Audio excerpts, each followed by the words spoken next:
Okay, you're live. Good morning, everyone.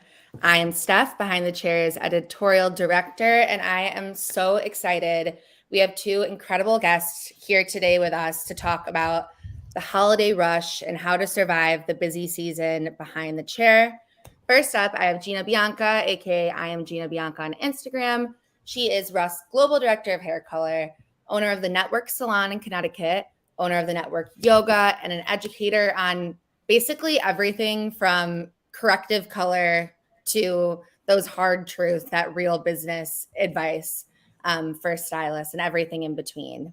And of course, I have Mr. Matt Swinney, RUSK Global Creative Director and co-owner of Evolution Salon in Minneapolis, and the amazing, just award-winning stylist. I'm like, how many one-shots do you have now by this time, Matt? Not enough. Not enough. Not enough. Never enough. But we have so much to dive in and talk about today. Let's kind of just kick this off, Gina and Matt, by giving a little bit of context of the salons that you own and run, where they're located, how many chairs, booth rental versus commission, just so we have a little bit of background going into this convo. Age before beauty? Ladies first. Ladies first. Hi, everybody. My name is Gina. Thank you so much for spending your time with us today. I know time is the biggest non-renewable resource and the most valuable resource. So I always appreciate when people spend their time taking a class with me. I'm so happy to be here with Matt. Thank you, Steph, for facilitating all of this and behind the chair. So I own the Network Salon in Southington, Connecticut, and we are a 30-chair booth rental salon. We sell a lot of retail, and we also have a color store within our salon. So my business model is a little bit different than Matt's, but what I do think is so amazing is that you, the viewer, have the opportunity to learn from me and Matt, which we both have different specialties, but a very similar mindset and business experience. So I come from the booth rental angle and a colorist angle, and I know Matt comes from the employment-based, team-based angle and the styling and cutting angle. So you get such a well-rounded approach. So that's a little bit about me. I'll shoot it over to Matt. Yeah. So I have a salon in Minneapolis, Minnesota. We have 10 chairs. It's about a 4,500 square foot salon, 15 employees, and we are a commission-based salon. And we have been a commission-based salon since the beginning. And we have owned this salon for 20 years in the same location in Uptown in Minneapolis. Amazing.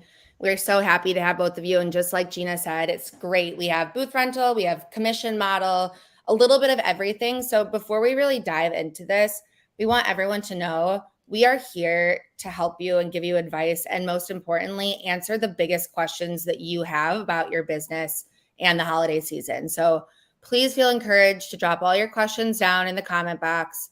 They'll be coming up on our screen and we'll be able to answer them as they come through. So just keep that in mind. Let's get this started. So at this point, we're after Thanksgiving. We are in the thick of the busy season. Can you give us each a rundown of what are some of the ways that you prepared your salon to maximize business during this time, whether it was scheduling or retail strategy or holiday specific price adjustments? Go ahead, Jim. Yeah. So for us, from the booth rental perspective, we put the biggest focus on retail. That is the revenue stream that we have control over. As a booth rental salon owner, I was saying before we started this, it's like a fixed income, right? When you have your booth rent, you're making booth rent, that's it. So we look at other revenue streams, and the network has 7 streams of revenue. So that's something that we look at is how can we make more revenue with our control? And especially during the holidays, people are buying gifts, they are, inclined to purchase more. So we did a buy 3, get 20% off all of our retail. And we also did a raffle. So anyone who purchased a retail item got a raffle ticket to win. I believe we have some Amica hot tools and a Dyson. So we pulled for Thanksgiving and we're going to pull for Christmas to encourage them to purchase retail.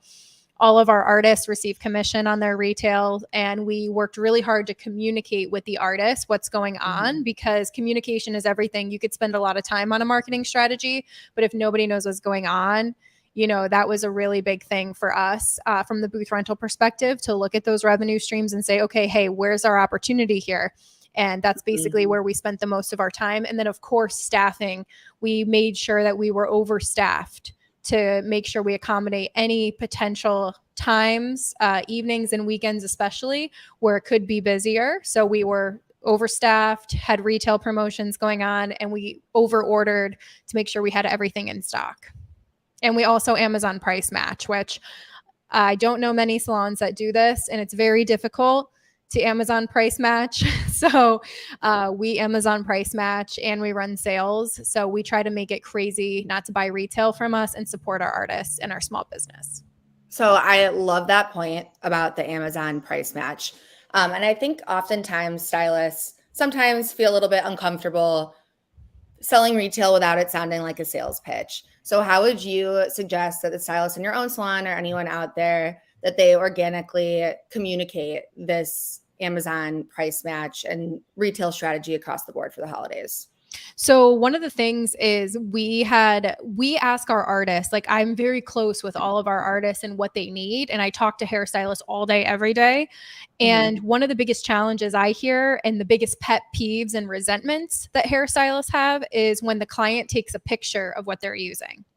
This is something that happens every single day behind the chair. And I said to one of my artists, I was like, why aren't you selling any retail? And she said, what's the point? They're just going to take a picture of it and buy it on Amazon. We started price matching that day.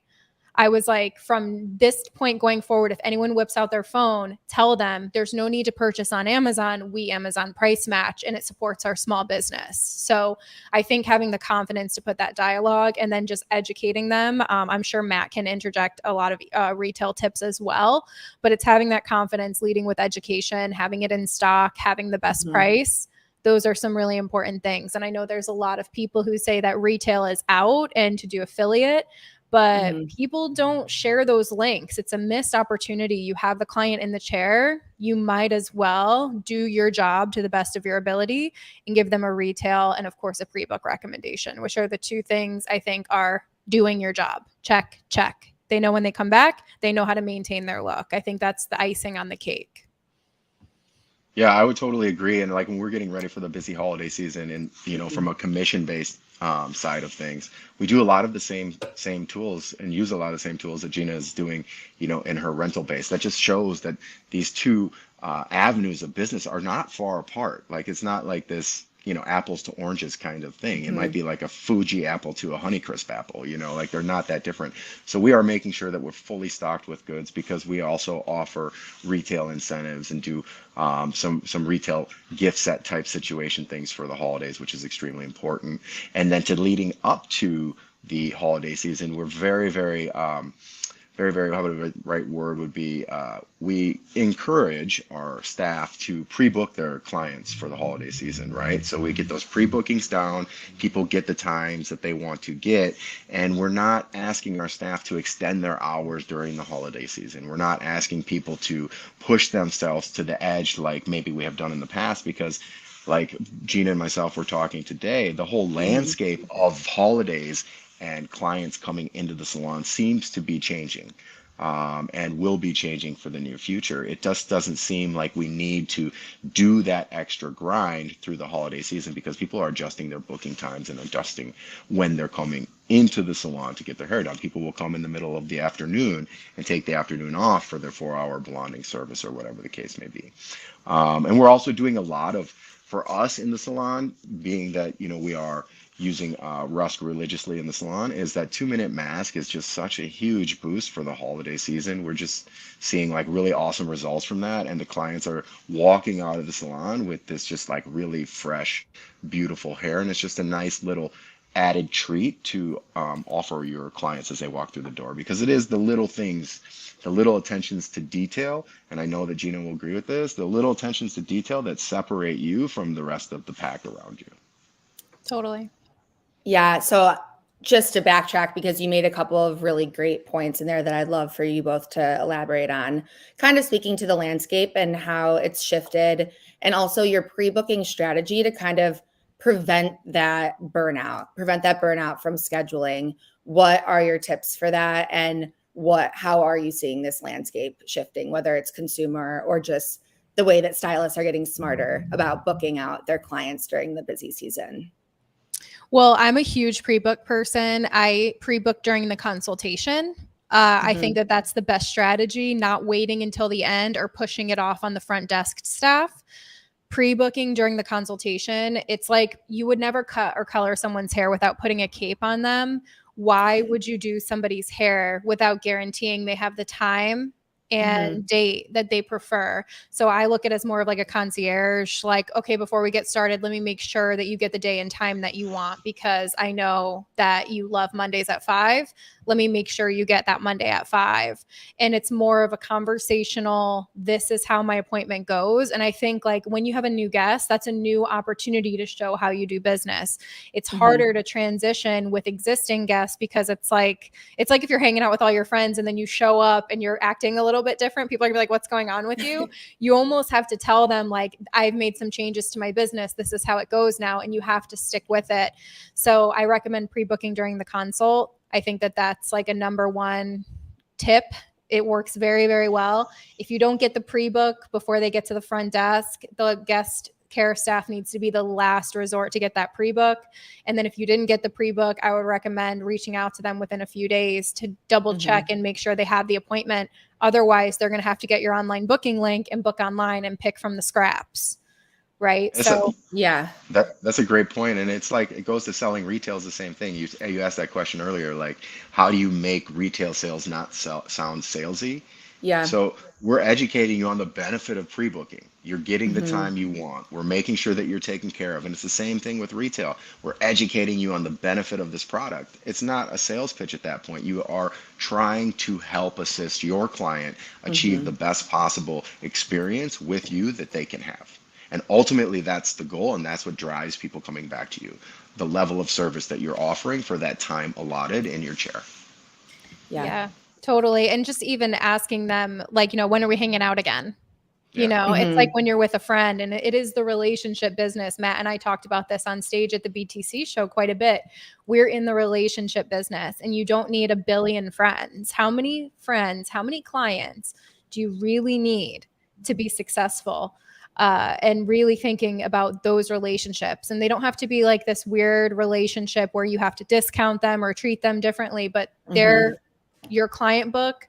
You don't need a million people to make a great business. And just to circle back to what you had asked, Steph, about the landscape of the industry in the holidays, I love that this is called the holiday rush. I don't feel very rushed. I don't think a lot of stylists feel crazy rushed anymore, because over the past like 5 years, when the industry started really talking about pricing and boundaries and scheduling and like all of those things, I feel like as an industry, we're elevating to more of a professional service provider, and we're doing the things that we need to make it less of a rush, less of a squeeze, and more of just business as usual. I predict stylists taking the holidays off in the future. I predict stylists taking the entire week of Thanksgiving off. I really do predict that as our industry elevates and moves forward as professional service providers, you're going to get all of those clients in, because you don't need a million to make ends meet anymore. And it's not going to be as crazy. What do you think, Matt? I totally agree with you. And I think that the client landscape is changing too. Like, clients are understanding this, and the need to have your hair done for Mother's Day, Easter, Hanukkah, Christmas, all of these different holidays is becoming less, because they're going longer between services, like you and I were talking about, Steph, earlier. They're getting, these services are getting a little bit longevity, and also they're adjusting their schedules because of what we have been teaching them, just like Gina said, and like we've been exposing them to, is that we are elevating the industry and we're elevating the service that they have. And so they realize that it is not our job to simply just continually adjust around their schedule, but they have to adjust around our schedule as well. A tattoo artist doesn't go through a Christmas rush. Some of these services that are like similar to what we do, they don't have that holiday rush.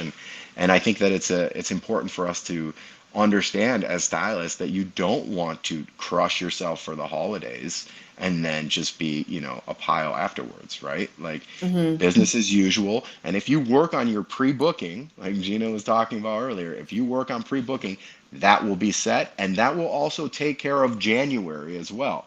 So you will not have a January lull. You won't have a February lull, but you will be steady Eddie throughout. and your books will be curated how you like them to be, and your days will look like how you like them to be, which ultimately keeps you from burning out in the end.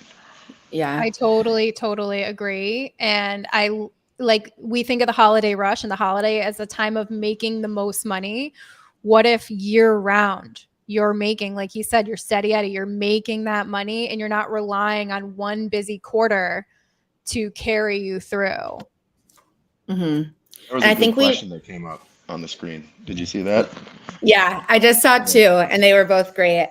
This one, what is your best advice for stylists to break away from that traditional rush mindset? And then the one a while back that I want to make sure we get answered as well was about having a card on file for clients. And I think a lot of these kind of speak to setting those boundaries, creating that like mindset and that system of like, this is a professional service and here are our lines and like here are our processes and like what we hold our clients accountable for. So I would love if both of you could kind of speak to that, especially during the holiday season, because we know if there's a no-show or cancellation, I mean, I guess always that's just money lost. That's time that could be spent performing a service for a client and making that revenue in that time.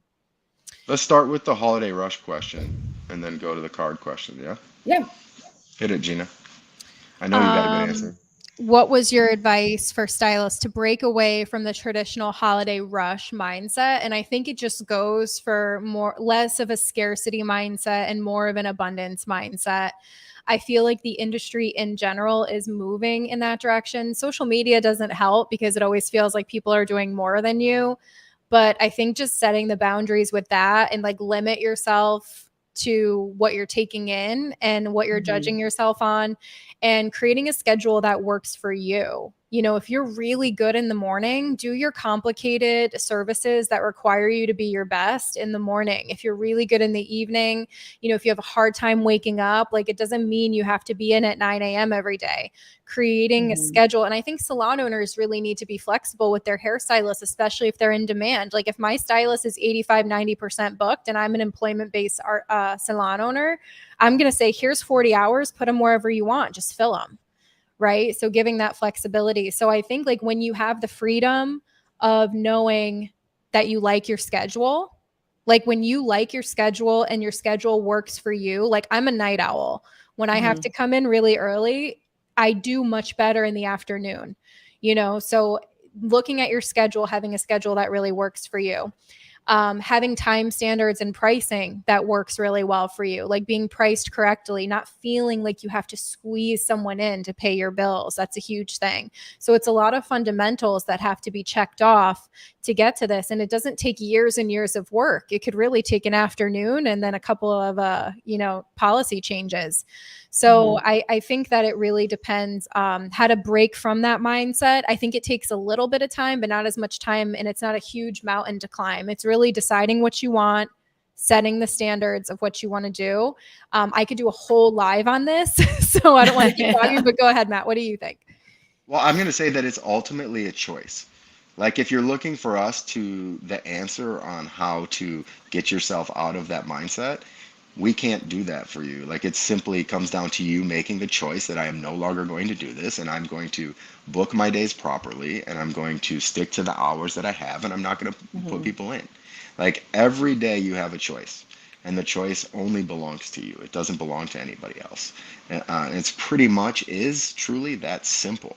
Although simple can be hard, it is that simple. And then if you're somebody who's like, okay, like, we charge by the salon, we charge hourly. Our stylists charge hourly. So let's say you have an hourly rate of $200 an hour, and you have client Sally, and Sally's like, I really, really need my hair done. I know you don't work on Saturdays. Will you come in on Saturday for me? Okay, Sally, I will come in on Saturday, but it's hour and a half rate because I'm coming in on my day off. So if I'm going above and beyond and I feel like I want to adjust my rate for that service and I am happy to do so, then I say go for it, because it's ultimately not going to affect your mood. It's ultimately going to make you a happier human because you made that choice and you feel like your time off you're getting the value for that time that you're working. And I think that that's something that's really important. And we absolutely have cards on file for everybody.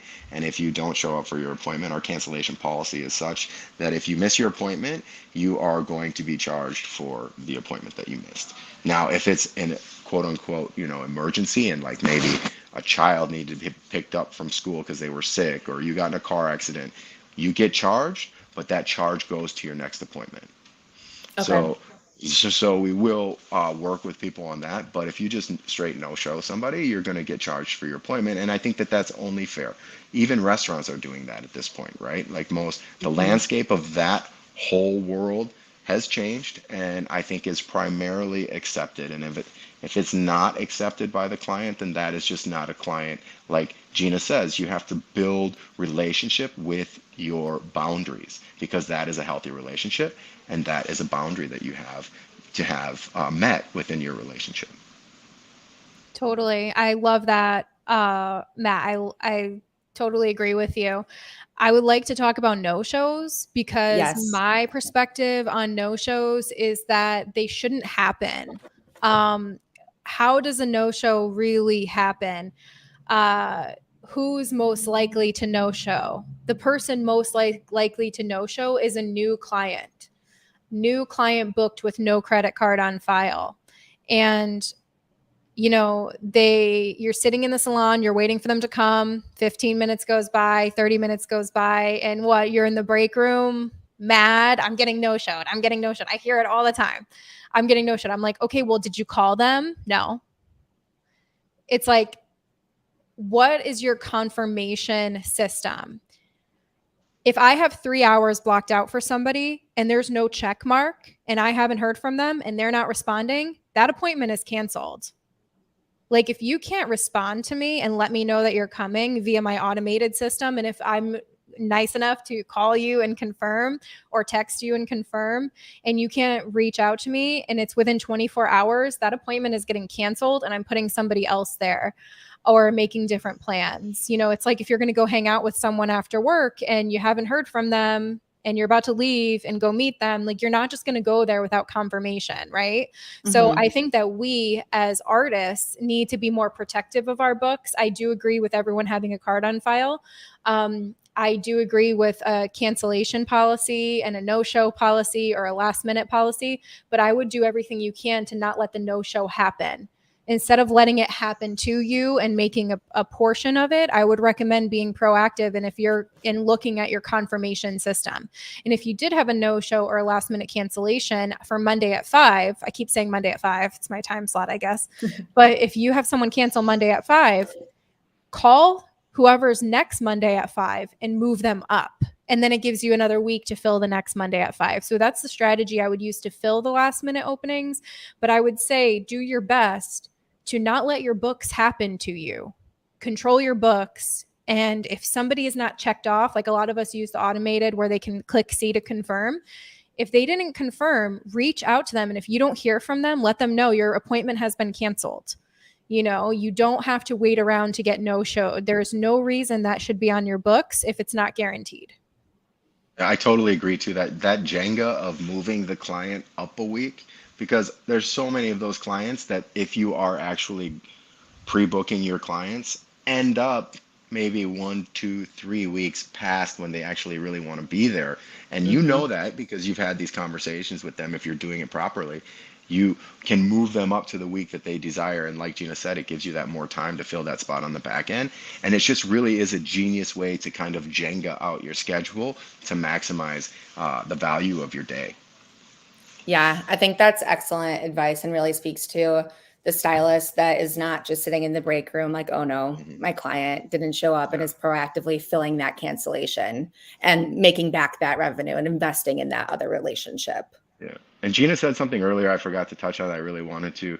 And because we come from a different world, right? She comes from that world of booth rental. I come from that world of commission based. So her stylists have an easier way to kind of like set their schedule to make it great for them. And I'm telling you, as a commission-based salon owner, when we started sitting down with our stylists, asking them what their optimal schedule for them is, listen to them started booking their schedule to what makes it optimum for them, the level of like just happiness inside of them, which ultimately showed in the work that they were doing and their communication, their action with their clients completely changed, which allowed us to go from a normal pricing structure to our hourly pricing structure, which was, for some people quite a high change. They didn't lose clients because of how they were handling the situation, because they were so happy with the schedule that they had curated for themselves within a commission-based salon. So as a commission-based salon owner, it's very important that you start evolving your thought process and the way that you work with the stylist to maximizing their time behind the chair. Some people work great with 3 12-hour days and the rest off. Some people want to work 5-hour days, 6 days a week. Like, it's okay to work with the stylist in determining what's going to give maximum value to them, which ultimately gives maximum value to you as the salon owner. And it's going to build that longevity and the relationship with your 100%. stylist. If your stylist does 100%. get the opportunity to leave and go to a different salon, they're going to say, it's crazy for me to leave here. Like, look at my schedule, look what I'm charging, look at the team around me. Yep. The owners care about me. I have everything that I need.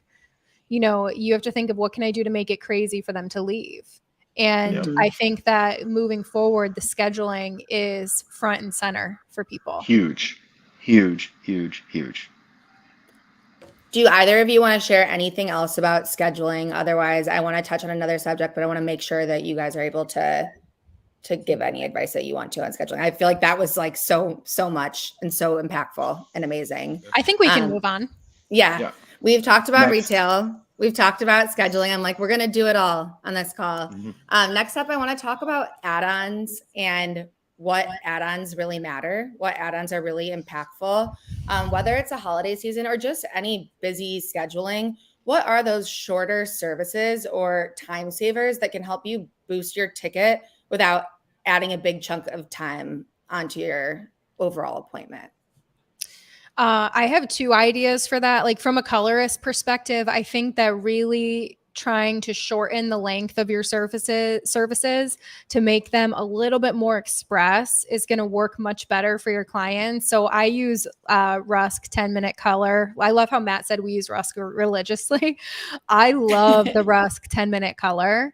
I've been using that, and I've been using like almost exclusively the Express Gloss on everybody because it has been so much faster, and you still get 25 washes. And even though there's 4 shades, I've found mostly everything I need from the shades, especially because I do a lot of high lifting and a lot of light blondes.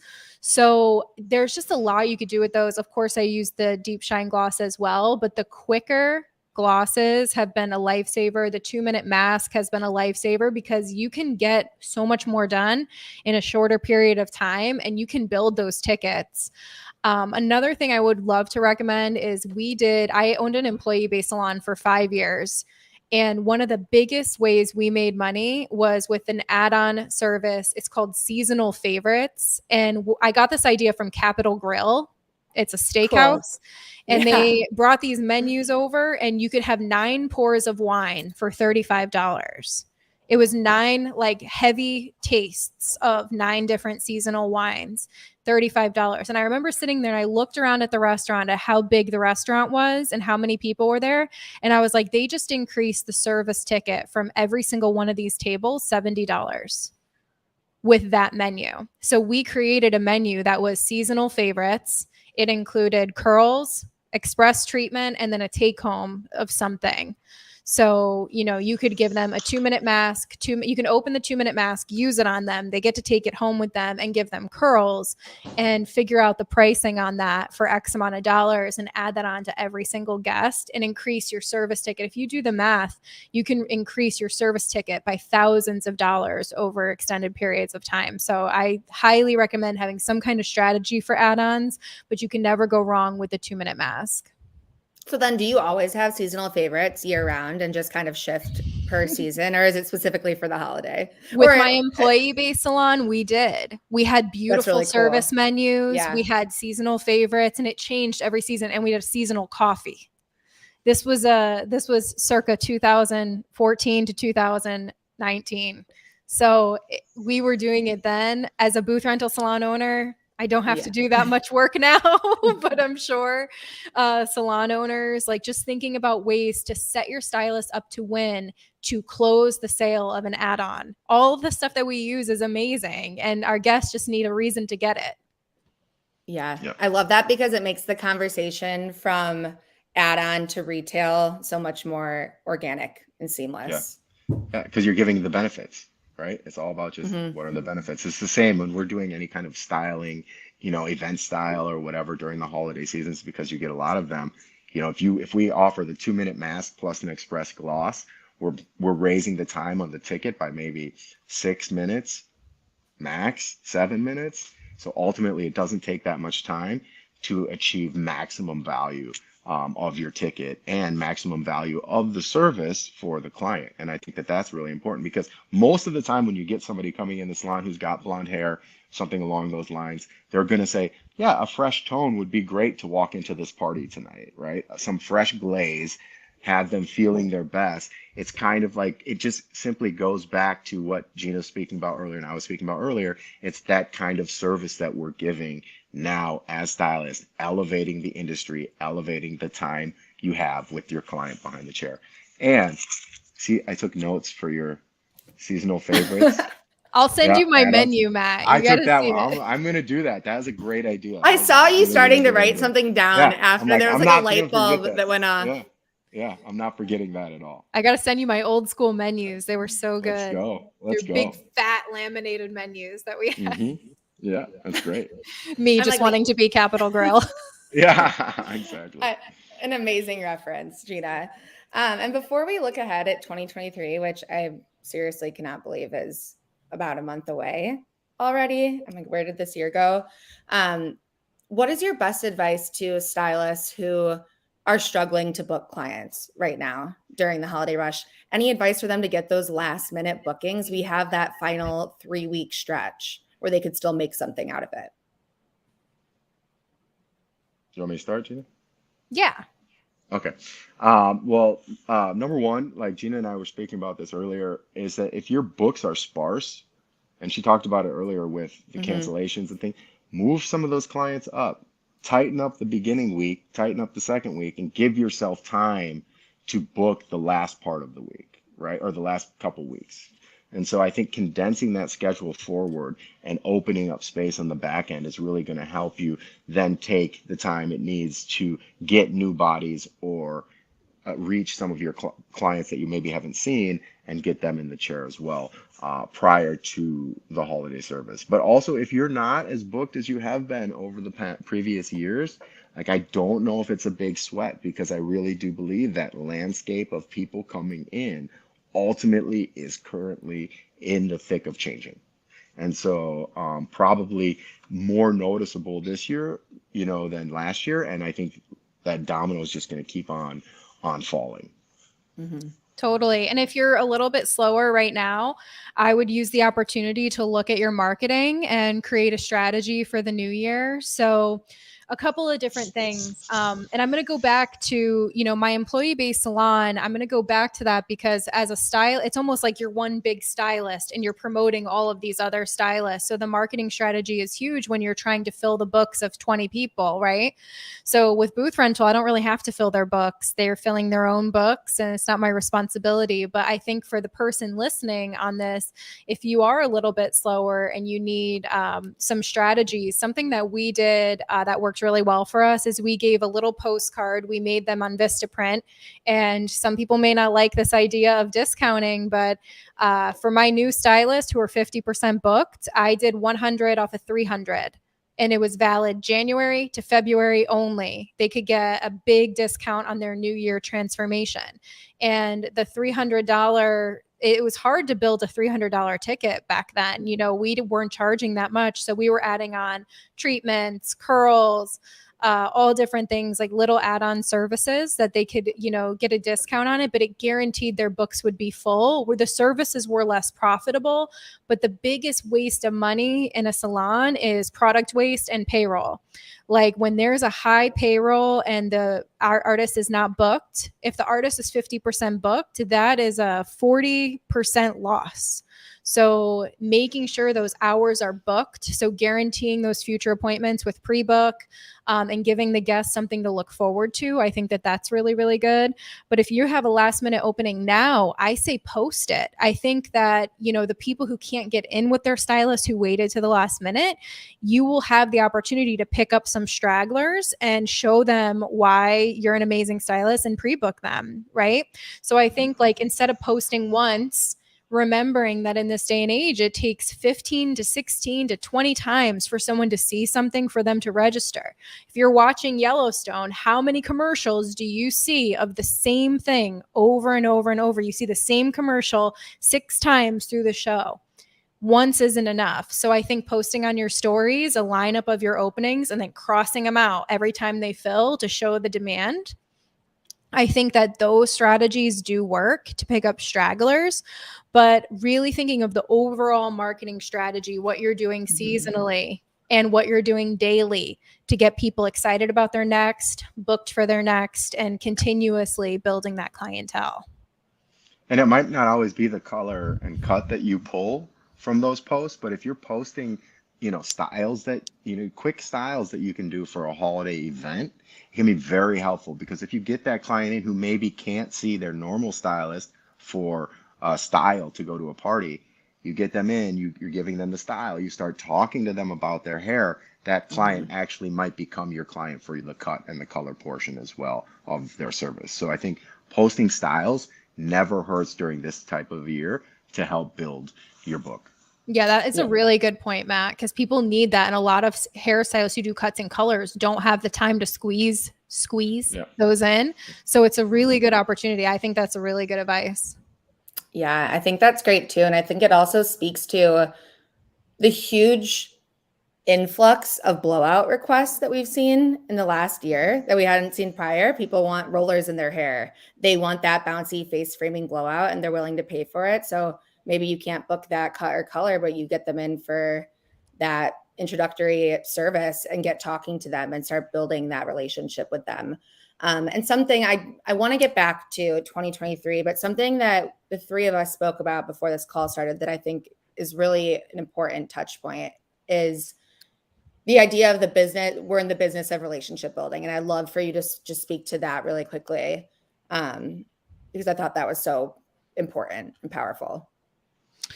Well, I think with relationships, there's healthy relationships and unhealthy relationships. And a lot of stylists are in an unhealthy relationship with their clients. They're in a relationship where the client's been seeing them since hair school. So they're terrified to raise their prices because they feel like the relationship only goes one way. And I think that those are really unhealthy codependent relationships. And I think we need to focus on healthy relationships. And when I say codependent, it means I have to hurt myself in order for you to like me. I need to give you a discount in order for you to continue seeing me. That's an unhealthy, toxic relationship. It's like I have to pay for everything in order for you to hang out with me. It's not healthy. So you need to look at the unhealthy relationships that you have and do your best to repair them or let them go and focus on building healthy relationships. And those healthy relationships are based on respect and healthy boundaries. And I know boundaries is a super big buzzword. We've said it probably 15 times on this call. But it's really important to say, like, my boundaries are my pricing and my schedule.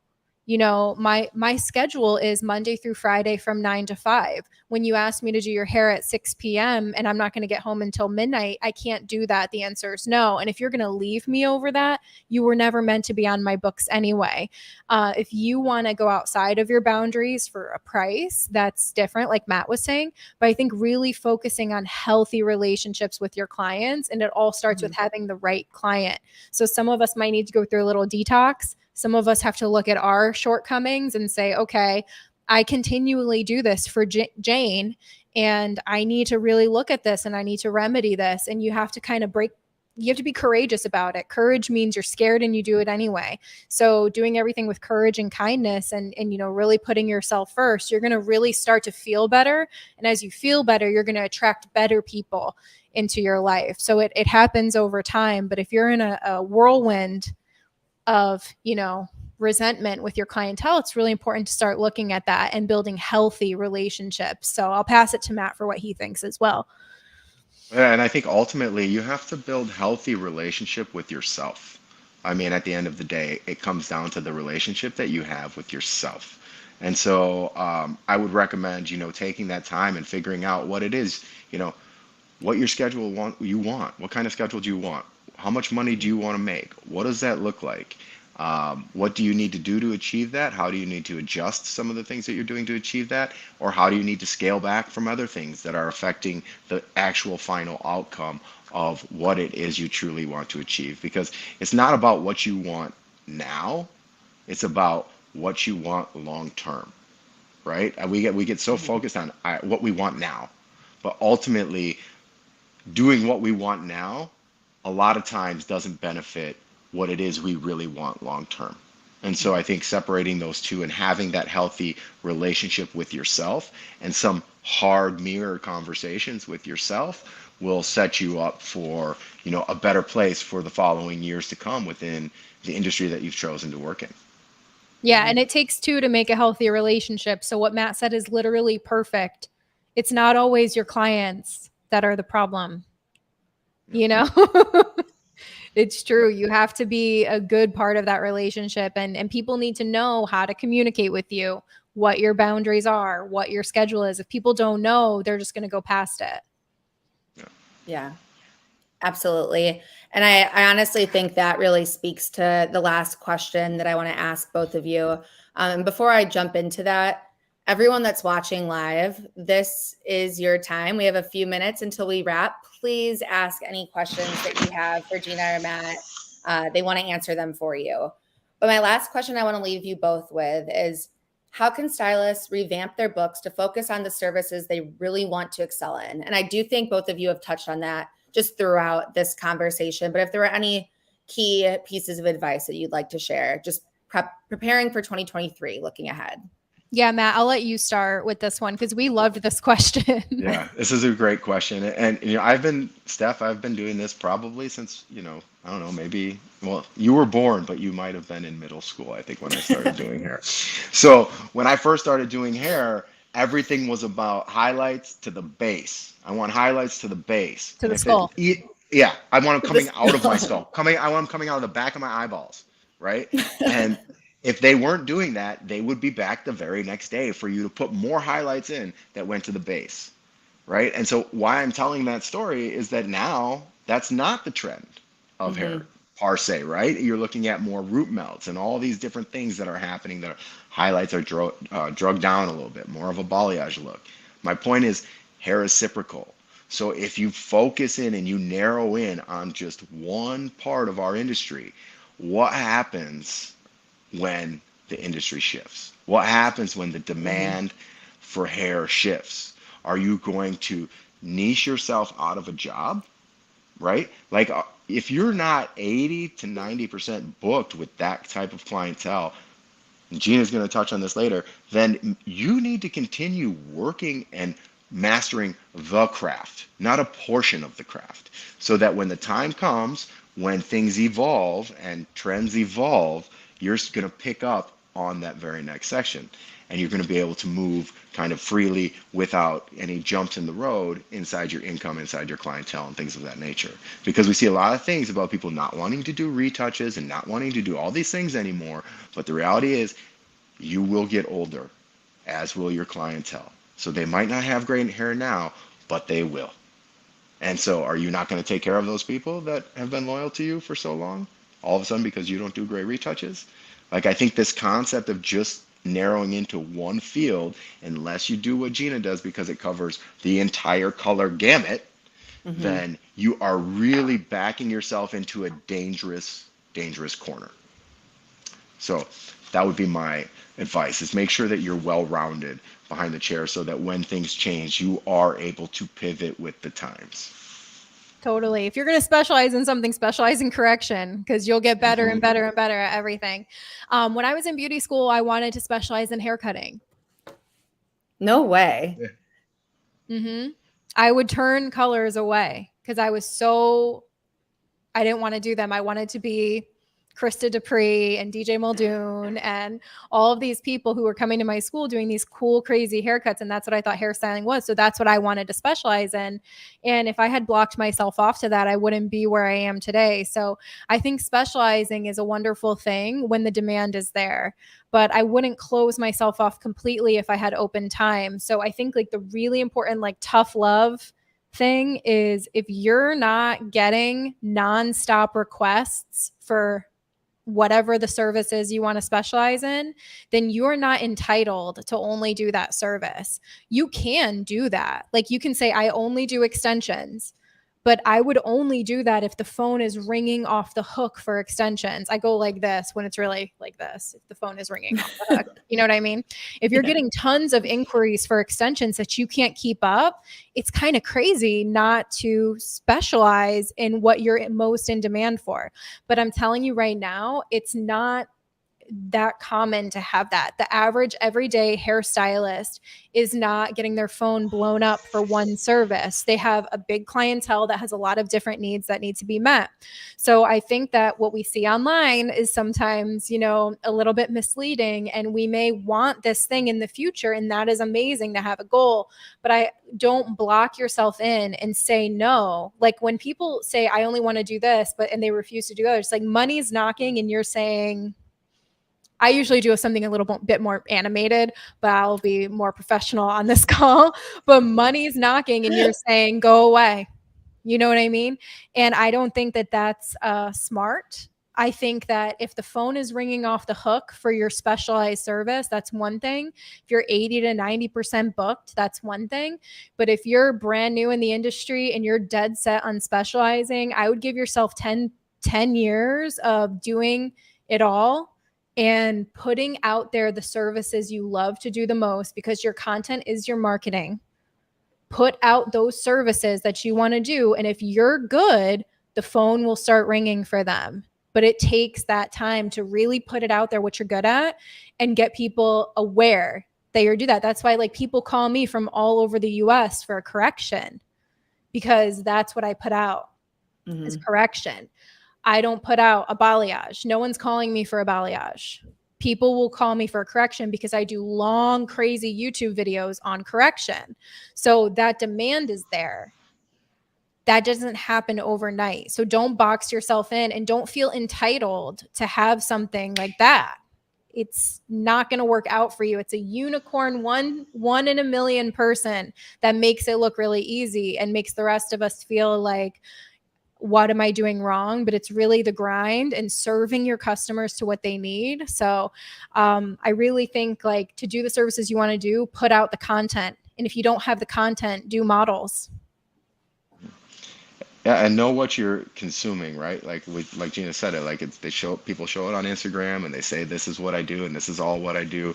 But you know, something can be wrapped very healthy, but be unhealthy on the inside, if you know what I'm saying. And so you have to know, is that person actually busy? Do they have like an 80 to 90% full book? Is their business thriving? Or is this just, you know, stuff going out there because they can make a good video and, you know, they have a great model? Like you have to know the source of what it is you're consuming, right? We worry about that in food all the time. Like people want to know single origin coffee and single source meat and all these different things, you know. Well, we should really worry about the source of what we take in here, most importantly, and then here, you know, in the body secondly. And so understand where you're getting your information from, understand the background of where the information is coming from, so that you truly know if that information is going to help you be more successful or if that is actually putting you into a hole that you may not be able to get out of. Yeah, Absolutely. that's really great advice. Sorry, Gina. No, you're good. The niche comes from demand. Like exactly what Matt said. Like you have to like really think about where you're taking in this information from. And instead of saying, I want to be like this person, build your demand, build your relationships, and you will have more freedom to do whatever you want to do. So start with the basics, right? It's like Yeah, building a house. you both really just knocked this out of the park. Everyone watching, you can come back to our Facebook, our YouTube. I think it's going to be on Gina's podcast. Follow them on Instagram. Look at Matt and Gina's handles are right up here on the screen. All of this information was just so helpful. And I just want to thank both of you and RUSK for taking the time today to talk and just give this really real, honest advice that stylists and salon owners can just take right away and start implementing to maximize their business. Totally. And I want to just like plug the RUSK education we've been doing. Matt and I have been working really hard to help RUSK build some amazing education for you all. So check out the RUSK back room, RUSK Pro. We have so much amazing education, including the color specialist program we just built. You can get certified in all of RUSK's hair color within a couple of hours. It's super quick, and you can get a certificate and get everything you need to get started. So I recommend that, so you can start really trying all of the amazing tools they have to offer, because I feel they have the best express tools to help you make these services quicker, more efficient, and more impactful for your clients. And it's free. All free, baby. And you get to see me and Matt's beautiful faces. And I'm still tanner than you, Gina. Yo, I am so pale right now. I was embarrassed to come on this call. Well, at least you guys are both next to me, so you both. We're only comparing to each other, Steph. Don't worry, it's an ongoing thing. It's an ongoing thing, Steph. Well, thank you both so much, and to everyone watching, thank you, and have a great day behind the chair. Bye, everyone.